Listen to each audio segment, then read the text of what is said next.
Vishnu ശാലിനിയുടെ latest എപ്പിസോഡിൽ രേഷ്മയാണെങ്കിൽ റസാക്കിനോട് പറയുന്നുണ്ട്, പിന്നെ വിഷ്ണുവിനെ കാണാത്തതിന് പിന്നിൽ വിഷ്ണുവിൻ്റെ സുഹൃത്തുക്കളെ തേടി പിടിച്ച് അവരെ ബുദ്ധിമുട്ടിപ്പിക്കുകയല്ല വേണ്ടത്. കുഞ്ഞുകുട്ടി പരാധീനകളൊക്കെ ആയിട്ട് കൈവിട്ടു പോയ ജീവിതം തിരിച്ചെടുക്കാനുള്ള ശ്രമത്തിലാണ് ഞാൻ. അതുകൊണ്ട് ജോലി സംബന്ധമായി എന്നെ കുഴപ്പത്തിലൊന്നും ആക്കരുത്, കൂടുതൽ ബുദ്ധിമുട്ടിക്കരുത് പ്ലീസ്, അതുകൊണ്ട് വേറെ പോയി അന്വേഷിക്കണം എന്നിങ്ങനെ പറയുകയാണ്. അതിൻ്റെ വാക്കുകൾ കൊണ്ടൊക്കെ അങ്ങോട്ട് രേഷ്മ കത്തി കയറുമ്പോൾ റസാക്ക് ഒരു നിമിഷം ഒന്ന് ചിന്തിച്ചെങ്കിലും പിന്നീട് പറയുന്നുണ്ട്, വിഷ്ണുവിൻ്റെ മുന്നോട്ടുള്ള അന്വേഷണത്തിൽ ഈ രേഷ്മയുടെ പേര് വീണ്ടും ഉയർന്നു വന്നാൽ ഈ കുഞ്ഞുകുട്ടി പരാധീനക്കാരെ എനിക്കൊന്ന് കാണേണ്ടി വരും. വ്യക്തമായ തെളിവുണ്ടെങ്കിൽ ഞാനങ്ങ് കൊണ്ടുപോവുക തന്നെ ചെയ്യും. ഈ പറയുന്നത് റസാക്കാണ്. TM റസാക്ക് എന്നിങ്ങനെ പറഞ്ഞിട്ട് അവരവിടെ നിന്ന് പോകുന്നുണ്ട്. ഇതേ സമയം അവിടെ സത്യഭാമയുടെ വീട്ടിൽ പപ്പിയാണെങ്കിൽ ഇങ്ങനെ ആകെ വിഷമിച്ചിരിക്കുകയാണ്. പിന്നെ ശാലിനിയാണ് ഈ കുഞ്ഞിനെ പ്രസവിച്ചതെന്നൊക്കെ ഇങ്ങനെ പറഞ്ഞ് നേരത്തെ ഉണ്ടായ സംഭവങ്ങളൊക്കെ ഓർത്തിരിക്കുമ്പോൾ ശാരദാമ്മയാണെങ്കിൽ ഒരു ഗ്ലാസ്സിൽ പാലൊക്കെ ആയിട്ട് വരുന്നുണ്ട്. അന്നേരം പപ്പി ഇത് കുടിച്ചേന്ന് പറയുകയാണ്. അന്നേരം എനിക്ക് ശാരദാമ്മയുടെ ഒരു കാര്യം ചോദിക്കാനുണ്ട്, സത്യമേ പറയാവൂന്ന് പറയുന്നുണ്ട്. അന്നേരം അതെന്താ അങ്ങനെ ചോദിക്കുമ്പോൾ അത് അങ്ങനത്തെ ഒരു കാര്യമാണെന്ന് പറയുന്നുണ്ട്. എങ്കിൽ പാല് മൊത്തം കുടിച്ചാൽ പറയാമെന്ന് പറയുന്നുണ്ട്. അന്നേരം ഉറപ്പാണെന്ന് ചോദിക്കുമ്പോൾ ഉറപ്പാണെന്ന് പറയുമ്പോൾ ആ പാല് മൊത്തം പപ്പി വാങ്ങിച്ച് കുടിക്കുന്നുണ്ട്. അന്നേരം എന്താ മോൾക്ക് ചോദിക്കാനുള്ളതെന്ന് ചോദിക്കുമ്പോൾ ഇനിയിപ്പോൾ വിഷ്ണു അച്ഛനും ചേച്ചിയമ്മയല്ലേ എൻ്റെ ശരിക്കുള്ള അച്ഛനും അമ്മയും, അപ്പോൾ ഞാൻ അവരെ ഇനി അച്ഛാന്നും അമ്മയെന്നല്ലേ വിളിക്കേണ്ടതെന്ന് ചോദിക്കുന്നുണ്ട്. അന്നേരം മോൾക്ക് ഇഷ്ടമുള്ളത് വിളിക്കാം, ആരെയും വിഷമിപ്പിക്കാതിരുന്നാൽ മതി. ഇനി ചേച്ചിയമ്മയെന്നോ വിഷ്ണു അച്ഛാന്നോ അതേ അമ്മ എന്നോ അച്ഛാന്നോ ഇനി മുന്നേ വിളിച്ചിരുന്ന പോലെ എന്തുവേണമെങ്കിലും വിളിക്കാം. പക്ഷെ മറ്റുള്ളവർക്ക് വിഷമം ഉണ്ടാക്കല്ല. ഇപ്പോൾ കാര്യങ്ങളെല്ലാം എല്ലാവർക്കും അറിയാമല്ലോ, പ്രത്യേകിച്ച് രോഹിത്തിനെ ശ്യാമയെന്ന് പറയുന്നുണ്ട്. അന്നേരം ഇപ്പോൾ എല്ലാം മനസ്സിലായി, അപ്പോൾ അവരെ ഇനി അച്ഛാന്നും അമ്മാന്ന് തന്നെ വിളിക്കാം അല്ലേ, പഴയതുപോലെ എന്ന് പറയുന്നുണ്ട്. അന്നേരം മോളുടെ ഇഷ്ടം പോലെ എന്ന് പറയുന്നുണ്ട്. തുടർന്ന് എനിക്ക് വിഷ്ണു അച്ഛനൊന്ന് കാണണം, മുഖത്ത് നോക്കി അച്ഛാന്ന് നേരിട്ട് വിളിക്കാനാണ്. വിഷ്ണു അച്ഛൻ എവിടെയാന്ന് ചോദിക്കുന്നുണ്ട്. അന്നേരം വിഷ്ണു അച്ഛൻ ഉടനെ വരും. മോള് കണ്ണനോട് പ്രാർത്ഥിച്ചാൽ മതി, കുട്ടികൾ പ്രാർത്ഥിച്ചാൽ പെട്ടെന്ന് കണ്ണൻ കേൾക്കും ഇങ്ങനെ പറയുമ്പോൾ എങ്കിൽ ശരി ഞാൻ ഇപ്പം തന്നെ പ്രാർത്ഥിക്കാമെന്നും പറഞ്ഞ് കടലിൽ നിന്ന് ചാടി ഇറങ്ങുന്നുണ്ട്. അന്നേരം ശാരദാമ്മ പറയുന്നുണ്ട്, ശാരദാമ്മ ഒന്ന് വീട് വരെ പോവുകയാണെന്ന്. അന്നേരം അധികം വൈകരുത്, പെട്ടെന്ന് വരണമെന്ന് പറയുമ്പോൾ ഇല്ല പെട്ടെന്ന് വരുമെന്ന് പറയുന്നുണ്ട്. അത് തന്നെ കുട്ടിയുടെ കവിളിലേക്ക് ഒരു ഉമ്മയൊക്കെ ശാരദാമ്മ കൊടുക്കുന്നുണ്ട്. എന്നിട്ട് ശാരദാമ്മ ആ കുട്ടിയുടെ സന്തോഷമൊക്കെ ഇങ്ങനെ നോക്കി കാണുകയാണ്. അതിനുശേഷം പപ്പിയാണെങ്കിൽ പൂജാമുറിയിൽ പോയി കണ്ണൻ്റെ വിഗ്രഹത്തിന് മുമ്പിൽ നിന്ന് തൊഴുത് പ്രാർത്ഥിക്കുന്നുണ്ട്. കണ്ണ, എൻ്റെ അച്ഛനും അമ്മയും, എൻ്റെ അച്ഛനാണ് വിഷ്ണു അച്ഛൻ, പക്ഷേ ഇപ്പോൾ കാണാനില്ല. പെട്ടെന്ന് എൻ്റെ അച്ഛനെ എൻ്റെ അടുത്തേക്ക്, വിഷ്ണു അച്ഛനെ എൻ്റെ അടുത്തേക്ക് വരുത്തണേ, എനിക്ക് അച്ഛാന്ന് വിളിക്കാനാണ്. കുട്ടികൾ പ്രാർത്ഥിച്ചാൽ കേൾക്കും, പെട്ടെന്ന് പ്രസാദിക്കുമെന്നാണ് ശാരദാമ്മ പറഞ്ഞത്. അപ്പോൾ വൈകിക്കരുത് എന്നൊക്കെ പറഞ്ഞ് കണ്ണടച്ച് കുട്ടി നിന്ന് പ്രാർത്ഥിക്കുന്നുണ്ട്. തുടർന്ന് ശാരദാമ്മയാണെങ്കിൽ ശാലിനിയുടെ അടുത്തേക്ക് ചെല്ലുന്നുണ്ട്. ഞാനൊന്ന് വീട് വരെ പോയിട്ട് വരാം, അവിടെ ശാരിക ഒറ്റയ്ക്കല്ലേ ഉള്ളൂ, പിന്നെ അച്ഛൻ്റെ കാര്യമാണെങ്കിൽ ഉണ്ടെങ്കിൽ ഉണ്ട് ഇല്ലെങ്കിൽ ഇല്ല, പിന്നെ ഹോട്ടലിലെ കാര്യമൊക്കെ ഒന്ന് നോക്കിയിട്ട് വരാമെന്ന് പറയുന്നുണ്ട്. അന്നേരം അമ്മ എവിടെ ഉള്ളത്, പിന്നെ എനിക്കൊരു വലിയ ആശ്വാസം തന്നെയാണ്, പപ്പിയുടെ കാര്യം എല്ലാവരും അറിഞ്ഞ സ്ഥിതിക്ക് എല്ലാവരുടെയും മനസ്സിലൊരു നീരസമുണ്ട് എന്നൊക്കെ ഇങ്ങനെ ശാലിനി പറയുന്നുണ്ട്. അന്നേരം പപ്പി അച്ഛനെയും അമ്മയെ കുറിച്ച് കുറച്ചൊക്കെ എന്നോട് ചോദിച്ചു, ഒരു മയത്തിൽ ഞാനിതൊക്കെ പറഞ്ഞു നിർത്തിയിട്ടുണ്ട്. പിന്നെ പപ്പിയുടെ കാര്യത്തിൽ എനിക്ക് സത്യാമ്മയോട് കുറച്ച് മുഷിഞ്ഞ് സംസാരിക്കേണ്ടി വന്നു. ഇനി ഇവിടെ നിന്നാൽ അതൊരു വലിയ വഴക്കിലേക്ക് പോകും, അതുകൊണ്ട് ഞാനൊന്ന് പോയിട്ട് വരാം, പെട്ടെന്ന് വരാമെന്നൊക്കെ പറയുന്നുണ്ട്. അന്നേരം ഇത് കേട്ടുകൊണ്ട് സത്യഭാമയാണെങ്കിൽ റൂമിനകത്തേക്ക് വരുന്നുണ്ട്. അന്നേരം ഭാമയെ കാണുമ്പോൾ ശാലിനി കട്ടിലിൽ നിന്ന് അങ്ങോട്ട് എഴുന്നേൽക്കുകയാണ്. ശാലിനി ഇരിക്കുകയായിരുന്നു കട്ടിലിൽ, ശാരദാമ്മ അവിടെ നിൽക്കുന്നുണ്ട്. അന്നേരം സത്യഭാമ പറയുന്നുണ്ട്, ശാരദാമ്മ ഇപ്പോൾ പോകണ്ട, പിന്നെ ശാരദാമ്മ പറഞ്ഞ കാര്യങ്ങളിൽ ഞാനൊന്ന് ആലോചിച്ചു, അതൊക്കെ ശരി തന്നെയാണ്. പിന്നെ പപ്പിയുടെ കാര്യം ഒളിപ്പിച്ച് വെച്ചതിൽ എനിക്ക് നിങ്ങളോട് ദേഷ്യം ഉണ്ടായിരുന്നു, പക്ഷേ ഇപ്പോൾ ഇല്ല, എന്തായാലും അതെൻ്റെ മകൻ്റെ കുഞ്ഞല്ലേ, നിങ്ങൾ കുഞ്ഞിനെ നഷ്ടപ്പെടുത്തിയൊന്നും ഇല്ലല്ലോ എന്നിങ്ങനെ പറയുമ്പോൾ ശാലിനിക്ക് ശാരദാമ്മയ്ക്ക് ഒരു ആശ്വാസമൊക്കെ ആവുന്നുണ്ട്. എന്നിട്ട് അതുകൊണ്ട് ശാരദാമ്മ ഇവിടെ നിൽക്കുമെന്ന് പറയുന്നുണ്ട്. അന്നേരം ഇനി ഹോട്ടലിലെ കാര്യങ്ങൾ ഞാൻ ചെന്നില്ലെങ്കിൽ അവതാളത്തിലാകും, ഞാൻ പോയിട്ട് പെട്ടെന്ന് വരാമെന്നിങ്ങനെ ശാരദാമ്മ പറയുമ്പോൾ ഞാൻ പറയാനുള്ളത് പറഞ്ഞു. ഇപ്പോൾ നമുക്ക് വേണ്ടത് വിഷ്ണുവിനെ കണ്ടെത്തുക എന്നുള്ളതാണ്. രാഘവേട്ടൻ്റെ കാര്യം കണ്ടില്ലേ, ദിവസം ചെല്ലും തോറും വഷളായിക്കൊണ്ടിരിക്കുകയാണ്, എങ്ങനെയും വിഷ്ണുവിനെ കണ്ടെത്തണം, അത് മാത്രമാണ് വേണ്ടത്. ഞാൻ പറയാനുള്ളത് പറഞ്ഞു, ഇനി എന്താണെന്ന് വെച്ചാൽ ശാരദാമ്മയുടെ ഇഷ്ടം എന്ന് പറഞ്ഞിട്ട് സത്യഭാമ ഇങ്ങോട്ട് എന്നിട്ട് പോകാൻ തുടങ്ങിയിട്ട് തിരിഞ്ഞ് നിൽക്കുന്നുണ്ട്. ശാലിനിയോട് പറയുകയാണ്, നീ എനിക്കൊരു വാക്ക് തന്നിരുന്നു, എൻ്റെ മകനെ കണ്ടുപിടിച്ച് എൻ്റെ മുമ്പിൽ കൊണ്ടുവരും എന്നുള്ളത്. പക്ഷേ ഇനിയും അത് വൈകിയാൽ ഈ വീട്ടിലുള്ളവരെ കൂട്ടത്തോടെ കൊള്ളി വെക്കേണ്ടി വരും, അത് മനസ്സിലോർത്താൽ നന്ന് എന്നിങ്ങനെ പറഞ്ഞിട്ട് ഭാമ അങ്ങ് പോവുകയാണ്. അന്നേരം ശാലിനി ഇങ്ങനെ ആകപ്പാടെ വിഷമിച്ച് നിൽക്കുന്നുണ്ട്. ഇതേ സമയം അവിടെ മഹേന്ദ്രൻ്റെ വീട്ടിൽ മാണിക്കോത്താണെങ്കിൽ എല്ലാവരും ഭക്ഷണം കഴിക്കാനായിട്ട് ഇരിക്കുന്നുണ്ട്. ചന്ദ്രയും ശിവനും മഹേന്ദ്രനും ഒക്കെ ഇരിക്കുകയാണ്. നിർമ്മലയാണെങ്കിൽ വിളമ്പി കൊടുക്കുന്നുണ്ട്. അന്നേരം ചന്ദ്ര അങ്ങോട്ട് പെട്ടെന്ന് വെപ്രാളത്തിൽ കഴിക്കുകയാണ്. അന്നേരം പയ്യെ തിന്നടി അങ്ങോട്ട്, നിനക്ക് വേറെ ജോലിയൊന്നും ഇല്ലല്ലേ, ഏത് സമയം ഫോണിൽ കുത്താനല്ലേ എന്നൊക്കെ പറഞ്ഞ് നിർമ്മല വഴക്ക് പറയുന്നുണ്ട്.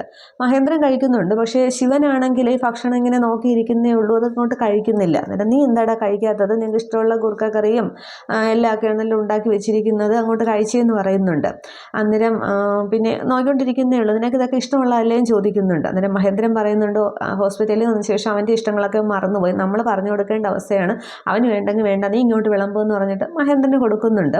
എന്നിട്ട് നീ എന്താ കഴിക്കാത്തത് എന്നിങ്ങനെ ചോദിക്കുന്നുണ്ട്. അന്നേരം ചന്ദ്രയാണെങ്കിൽ കഴിച്ചു കഴിഞ്ഞതിന് ശേഷം അങ്ങോട്ട് എഴുന്നേക്കാൻ തുടങ്ങുന്നുണ്ട്. അതേസമയം ശിവൻ ചോദിക്കുന്നുണ്ട് വായിക്ക് രുചിയായിട്ടുള്ള എന്തെങ്കിലും ഉണ്ടോ എന്ന്. അപ്പം നിനക്ക് ഇഷ്ടമുള്ളതല്ലേ ഈ തോരനും കറിയും ഒക്കെ എനിക്ക് ഇഷ്ടമുള്ളത് തന്നെയാണെന്ന് പറയുന്നുണ്ട്. അന്നേരം എനിക്ക് ചെമ്മീൻ ചുട്ട ചമ്മന്തി ഉണ്ടോ എന്ന് ചോദിക്കുന്നുണ്ട്. അന്നേരം നിർമ്മല ഇങ്ങനെ നോക്കുകയാണ്. എന്നിട്ട് അല്ലെങ്കിൽ മാമ്പഴ പുളിശ്ശേരി എന്ന് ചോദിക്കുമ്പോൾ മഹേന്ദ്രൻ ചന്ദ്ര എല്ലാവരും ഇങ്ങനെ ശിവന്റെ ശ്രദ്ധിക്കുന്നുണ്ട്. എന്നിട്ട് പറയുകയാണ് പിന്നെ അല്ലെങ്കിൽ നാളെ എനിക്ക് ബ്രേക്ക്ഫാസ്റ്റിന് അവൽ നനച്ച് തരുമെന്ന് ചോദിക്കുകയാണ്. അത് ഞാൻ ഏതോ ഒരു കടയിൽ നിന്ന് കഴിച്ചതാണ്, അതിൻ്റെ രുചി എൻ്റെ നാവിൻ്റെ തുമ്പിലുണ്ട്, പക്ഷേ ഏത് കടയാണെന്ന് എനിക്ക് ഓർമ്മയില്ല എന്നൊക്കെ ഇങ്ങനെ ശിവൻ പറയുമ്പോൾ എല്ലാവരും ശിവനെ തന്നെ ശ്രദ്ധിക്കുകയാണ്. അന്നേരം അവൽ നനച്ചതെന്നൊക്കെ നിർമ്മല ചോദിക്കുകയാണ്. അന്നേരം അതെ എന്ന് പറയുന്നുണ്ട്. അന്നേരം അവൻ എന്താണെന്ന് വെച്ചാൽ നീ ഉണ്ടാക്കി കൊടുക്കുക, ഇഷ്ടമുള്ള ഉണ്ടാക്കി കൊടുക്കുക എന്നിങ്ങനെ മഹേന്ദ്രൻ പറയുന്നുണ്ട്. അപ്പോഴത്തേക്ക് ചന്ദ്ര എഴുന്നേൽക്കുന്നുണ്ട് കഴിച്ച്. അതെ അവൾ കഴിച്ചു കഴിഞ്ഞു, ഇനി അവൾക്ക് ഫോണിൽ തോണ്ടാനുള്ളതാണെന്ന് കളിയാക്കുമ്പോൾ ഒന്ന് പോ അമ്മയെന്ന് പറഞ്ഞിട്ട് ചന്ദ്ര എഴുന്നേറ്റ് പോകുന്നുണ്ട്. അന്നേരം മഹേന്ദ്രൻ പറയുന്നുണ്ട് ഏത് സമയം നീ അവളെ ഇങ്ങനെ ചെറിഞ്ഞുകൊണ്ടിരുന്നാൽ അവൾ നിനക്ക് വല്ല പാഷണവും കലക്കി തരും, നിൻ്റെ അല്ലേ മോള്, അമ്മ വേലി ചാടിയ മോള് മതിൽ ചാടും എന്നൊക്കെയാണ് പറയുന്നതെന്നൊക്കെ പറഞ്ഞ് അത് കളിയാക്കിയാണ്. അതേസമയം ശിവനിങ്ങനെ ആലോചിച്ചിരിക്കുന്നേ ഉള്ളൂ. അതിന് മുന്നേ മഹേന്ദ്രൻ ചോദിക്കുന്നുണ്ട് നിൻ്റെ ഒരു കൂട്ടുകാരനുണ്ടല്ലോ എന്ന് ചോദിക്കുകയാണ്. അന്നേരം ശിവനിങ്ങനെ നോക്കുന്നുണ്ട്. ഏത് സമയവും നിൻ്റെ ചങ്കായിട്ട് നടക്കുന്ന ഒരു കൂട്ടുകാരനുണ്ടല്ലോ, എന്താ അവൻ്റെ പേരെന്ന് ചോദിക്കുമ്പോൾ പേര് എന്ന് പറഞ്ഞിട്ട് ശിവനിങ്ങനെ ആകപ്പാടെ ആലോചിക്കുകയാണ്. അന്നേരം ചന്ദ്ര പറയുന്നുണ്ട് കുട്ടി എന്ന് പറയുന്നുണ്ട്. അന്നേരം ആ കുട്ടി അവനോട് ഇങ്ങോട്ട് വരാൻ പറയണം, എന്നിട്ട് നിന്നെ എല്ലായിടത്തുമൊക്കെ അങ്ങോട്ട് കൊണ്ടുപോകാൻ പറയണം, പഴയ സ്ഥലങ്ങളൊക്കെ ചുറ്റിക്കാൻ പറയണം, പിന്നെ എപ്പോഴും ഇങ്ങനെ ചടഞ്ഞുകൂടി ഇരിക്കേണ്ട, ഓഫീസിലൊക്കെ ഒന്ന് പോകണമെന്നൊക്കെ പറയുമ്പോൾ ആ കുട്ടിയെ തന്നെ അങ്ങോട്ട് ശിവന് പെട്ടെന്ന് ആലോചന കിട്ടുന്നില്ല. പക്ഷേ അവിൽ നനച്ചതിൻ്റെ കാര്യം പറയുമ്പോൾ വിഷ്ണു അന്ന് ശാരദാമ്മയുടെ കടയിൽ നിന്ന് അവിൽ വാങ്ങി കഴിക്കുന്നതൊക്കെ ഒരു നെഗറ്റീവ് ഫിലിം എന്ന പോലെ ഇങ്ങനെ ശിവൻ്റെ മനസ്സിലൂടെ ഓടുകയാണ്. ശിവൻ കഴിച്ചതായിട്ടാണ് ശിവനിങ്ങനെ ആലോചിക്കുന്നതൊക്കെ. ഈ ഒരു സമയത്താണെങ്കിൽ പിന്നെ സ്വാമി വരുന്നുണ്ട്, അവിടത്തേക്ക് സ്വാമി വരുന്നുണ്ട്. അന്നേരം ആ കളക്ടർ ശാലിനി വിഷ്ണു ആണെങ്കിൽ ആകെ കുഴപ്പമുണ്ടാക്കും എന്നിങ്ങനെ പറയുന്നുണ്ട്. അന്നേരം ശാലിനി വിഷ്ണു എന്നിങ്ങനെ ശിവനിങ്ങനെ ഒന്ന് മനസ്സിരുത്തി പറയുകയാണ്. പറയുമ്പോൾ മഹേന്ദ്രൻ അത് ശ്രദ്ധിക്കുന്നുമുണ്ട്. അന്നേരം അവരാണെങ്കിൽ എവിടെ നമ്മുടെ 3-ാം വാർഡ് കോളനിയിൽ ഇൻസ്പെക്ഷൻ പിന്നെ എന്തൊക്കെയോ വരാനുള്ള പുറപ്പാടുണ്ട്, പരുത്തിക്കുന്ന് കോളനി കൈവിട്ട് പോയതുപോലെയല്ല, ഇത് പോയാൽ കോടികളെ നഷ്ടമാണ് എന്നിങ്ങനെ പറയുന്നുണ്ട്. അന്നേരം പരുത്തിക്കുന്ന് അവരെന്ത് ചെയ്തു എന്നിങ്ങനെ പിന്നെ ശിവൻ ചോദിക്കുന്നുണ്ട്. അന്നേരം കളക്ടറെ മറന്നുപോയോ, നമ്മുടെ പരുത്തിക്കുന്ന് കോളനി അവർ വന്ന് സർക്കാർ ഭൂമിയാക്കി മാറ്റിയില്ലേ, ശിവൻകുഞ്ഞും ശാലിനിയുമായിട്ട് ഇഞ്ചോടിഞ്ച് പോരാട്ടം അല്ലായിരുന്നോ എന്ന് പറയുമ്പോൾ ശിവനിങ്ങനെ മനസ്സിനെ ആലോചിക്കുന്നുണ്ട്. ഈ ശാലിനിയും ശിവനുമായിട്ട് ആ വാക്കേറ്റമൊക്കെ അവിടെ ഉണ്ടായതും വഴക്കൊക്കെ ഉണ്ടായതൊക്കെ ഇങ്ങനെ മനസ്സിലൂടെ ഓർക്കുന്നുണ്ട്. പക്ഷെ ശിവന് പെട്ടെന്ന് പിടി കിട്ടുന്നില്ല. എന്നിട്ട് ചോദിക്കുന്നുണ്ട് അവിടെ എന്താ ചെയ്തതെന്ന് വീണ്ടും വീണ്ടും ചോദിക്കുകയാണ്. ഇനിയിപ്പോൾ പിന്നെ കോറയിൽ എന്താ ചെയ്യാൻ പോകുന്നതെന്ന് ചോദിക്കുന്നുണ്ട്.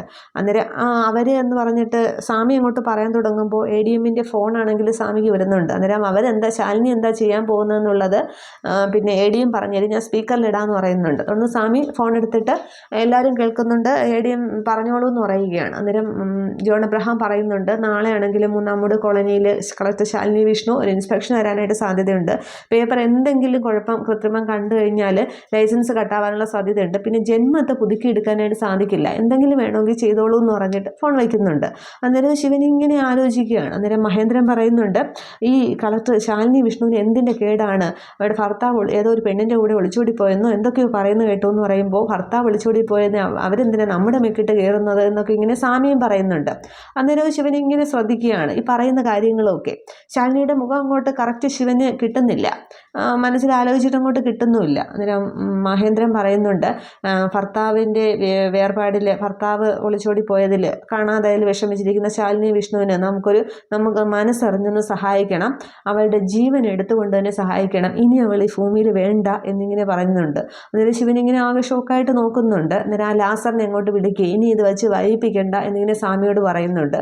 അന്നേരം ശിവനിങ്ങനെ ആകെ അന്തം വിട്ട് നോക്കിക്കൊണ്ട് നിൽക്കുകയാണ്. ചന്ദ്രയും നിർമ്മലയൊക്കെ ഇത് കേട്ടിങ്ങനെ പരിഭ്രമിച്ച് നിൽക്കുന്നുണ്ട്.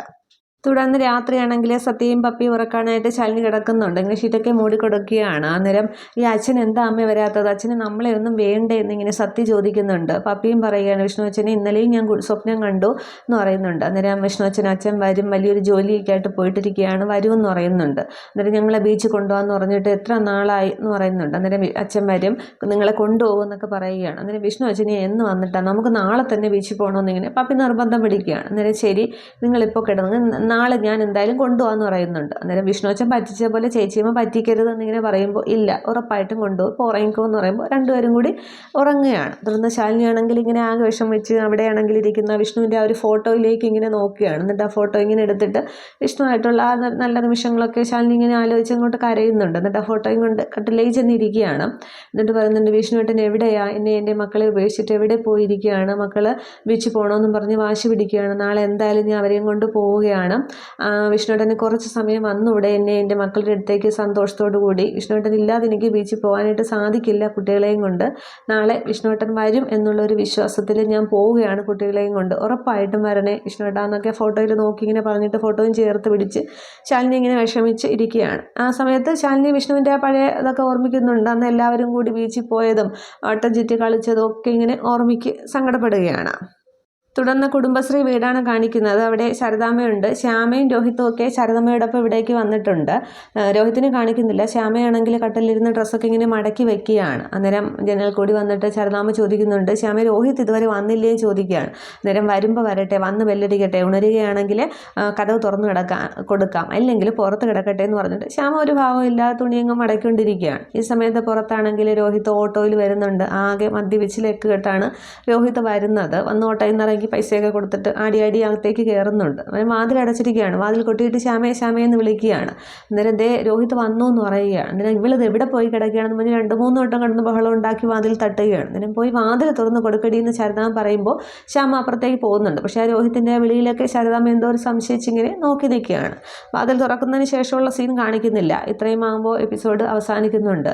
അപ്പോൾ വീണ്ടും അവിടെ രോഹിത്ത് വീണ്ടും ആ ഒരു മദ്യപാനത്തിലേക്ക് പോവുകയാണ്. ആ ഒരു വിഷമത്തിൽ, കുട്ടിയെ നഷ്ടപ്പെട്ട ആ ഒരു വിഷമത്തിലായിരിക്കും പോകുന്നത്.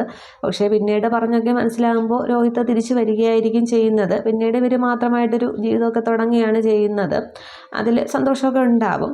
ഇനി ശാലിനിയാണെങ്കിൽ കുട്ടികളെയും കൊണ്ട് ബീച്ചിൽ പോകുമോ ഇല്ലയോ എന്നുള്ളതാണ്. ഇനി വിഷ്ണു വരുമെന്നുള്ള പ്രതീക്ഷയിൽ ഇനി അവിടെ വെച്ച് ശിവനെയാണോ എന്തോ കാണുന്നത്, അത് കാണിക്കുന്നില്ല. പിന്നീടാണ് ആ ഒരു പാറ കോറിയിലേക്ക് ശാലിനി പോകുന്നതും അവിടെ വെച്ചൊരു ആക്സിഡൻറ്റ് ഉണ്ടാവുന്നതും ശിവൻ രക്ഷിക്കുന്നതും ഒക്കെ. അതൊക്കെ അടുത്തടുത്ത എപ്പിസോഡിൽ കാണാം. Okay, thank you.